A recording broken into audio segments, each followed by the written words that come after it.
श्री शिवाय नमस्तुभ्यम। दोस्तों, जैसे कि दोस्तों आप सब जानते हो कल है बुधवार का दिन। तो दोस्तों बस आपको एक चावल का दाना, एक हरा मूंग का दाना, एक बेलपत्र, एक समी पत्र से अचूक उपाय करना है। यदि दोस्तों आप इस उपाय करते हो ना, तो जो भी आपकी मनोकामना होगी, धन को लेकर, व्यापार को लेकर, नौकरी को लेकर, वो मनोकामना की अवश्य ही पूरी हो जाएगी। साथ ही अगर आपके जीवन में कोई समस्या चल रही है धन को लेकर, कर्ज को लेकर, तो वो समस्या भी आपके जीवन से समाप्त हो जाएगी। पूज्य गुरु जी कथा को सुनकर उपाय को अच्छे से समझाने का प्रयास करेंगे। तो आइए दोस्तों जानते हैं उपाय कैसे करना है। दोस्तों पहला जो उपाय है वो है मनोकामना पूर्ति के लिए।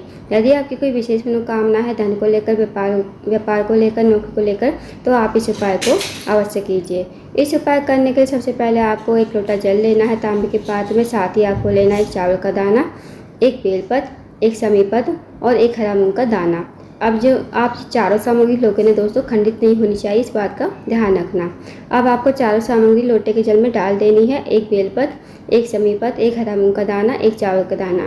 फिर आपको चले जाना है शिव जी के मंदिर में। दोस्तों इस उपाय को आप सुबह से लेकर शाम तक कभी भी कर सकते हो।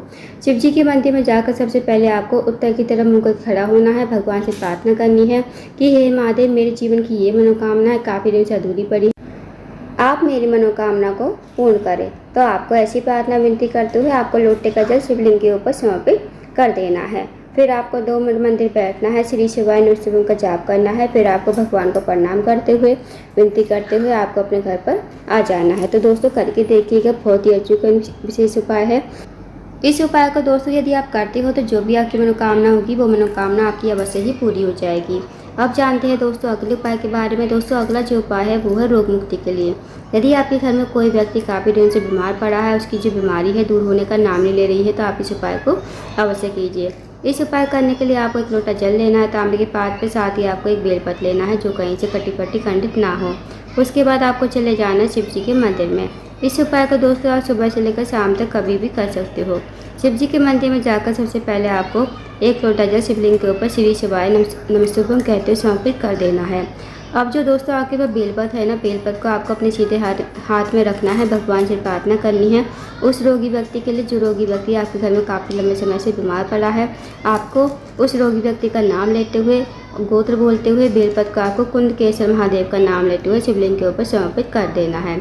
2 मिनट आपको मंदिर बैठना है, श्री शिवाय नमस्तुभ्यम का जाप करना है। फिर अब जो दोस्तों आपने बेलपत्र चढ़ाई थी ना शिवलिंग के ऊपर, वो आपको महादेव से विनती करते हो और उसी के रूप में आपको अपने घर पर लेकर आनी है। इस बेलपत्र को घर पर लाकर उस रोगी व्यक्ति खिलाना है जो रोगी व्यक्ति आपके घर में काफ़ी लंबे समय से बीमार पड़ा है। उसको आपको कुंडकेश्वर महादेव का नाम लेते हुए इस बेलपत्र को चबा चबा कर खाने को कहना है। यकीन माने दोस्तों जो भी उसकी रोग बीमारी होगी धीरे धीरे ठीक हो जाएगी। अब जानते हैं दोस्तों अगले उपाय के बारे में। दोस्तों अगला जो उपाय है, अगर आपके जीवन में धन की वृद्धि नहीं है, धन की प्राप्ति नहीं है, माता लक्ष्मी आपसे रूठी हुई है, माता लक्ष्मी का आपके घर में वास नहीं है, तो इस उपाय को अवश्य कीजिए। इस उपाय करने के लिए आपको एक स्टील का लोटा लेना है और जल से भर लेना है। साथ ही आपको लेना है थोड़ा सा कच्चा दूध और आपको लेने हैं 7 चावल के दाने। जो आप चावल के दाने लोगे ना दोस्तों वो खंडित नहीं होनी चाहिए, इस बात का ध्यान रखना। अब आपको चले जाना शिव जी के मंदिर में। इस उपाय को भी आप सुबह से लेकर शाम तक कभी भी कर सकते हो। शिव जी के मंदिर में जाकर सबसे पहले आपके पास जो एक लोटा जल है, थोड़ा सा जल आपको शिवलिंग के ऊपर समर्पित कर देना है और थोड़ा सा जल आपको बचा लेना है।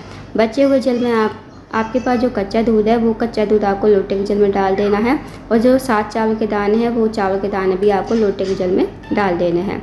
फिर इस लोटे के जल को आपको हाथ में लेना है। भगवान से प्रार्थना करनी है कि हे महादेव, मेरे जीवन में धन की वृद्धि नहीं है, धन की प्राप्ति नहीं है, माता लक्ष्मी का हमारे घर में वास नहीं है, माता लक्ष्मी हमसे रूठी हुई है। आपको जैसे कृपा करें कि हमारे जीवन में धन की वृद्धि हो, धन की प्राप्ति हो और माता लक्ष्मी हमारे घर में हमेशा वास करे। तो आपको ऐसी प्रार्थना विनती करते हुए लोटे के जल को शिवलिंग के ठीक ऊपर समर्पित कर देना, श्री शिवाय नमस्तुभ्यम कहते हुए। 2 मिनट आपको मंदिर बैठना है, श्री शिवाय नमस्तुभ्यम का जाप करना है। फिर आपको भगवान को प्रणाम करके विनती करके आपको अपने घर पर आ जाना है।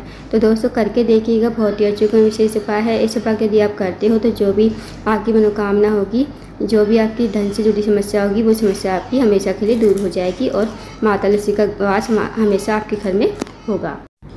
अब जानते हैं दोस्तों अगले उपाय के बारे में। दोस्तों अगला जो उपाय है, अगर आपका कोई कार्य है बहुत दिन से अटका हुआ है, आप किसी कार्य के लिए बाहर जाते हो, आपको उस कार्य में सफलता नहीं मिल पाती है, साथ ही आप नौकरी की तैयारी कर रहे हो, नौकरी आपको नहीं मिल पा रही है, तो आप इस उपाय को अवश्य कीजिए। इस उपाय करने के लिए आपको लेना है एक लोटा जल तांबे के पात्र में। साथ ही आपको लेने हैं 2 कने के फूल। फिर दोस्तों आपको चले जाना शिव जी के मंदिर में। इस उपाय को आप सुबह से लेकर शाम तक कभी भी कर सकते हो। शिव जी के मंदिर में जाकर सबसे पहले आपको एक लोटा जल शिवलिंग के ऊपर श्री शिवाय नमः कहते समर्पित कर देना है। फिर आपके पास जो दोस्तों 2 कने के फूल है ना, 2 कने के फूल को आपको अपने हाथों में रखना है। भगवान से प्रार्थना करनी है कि हे महादेव, मेरे जीवन का ये कार्य है, बहुत दिन से अटका हुआ है, आप मेरे कार्य को पूर्ण करें। साथ ही आपको अपने अकॉर्डिंग जैसे प्रार्थना करनी है आप कर लीजिए और 2 कने के फूल को आप शिवलिंग के ऊपर श्री शिवाय नमः कहते समर्पित कर दीजिए। फिर आपको 2 मिनट मंदिर बैठना है, श्री शिवाय नमः का जाप करना है। अब आपको भगवान को प्रणाम करते हुए विनती करते हुए आपको अपने घर पर आ जाना है।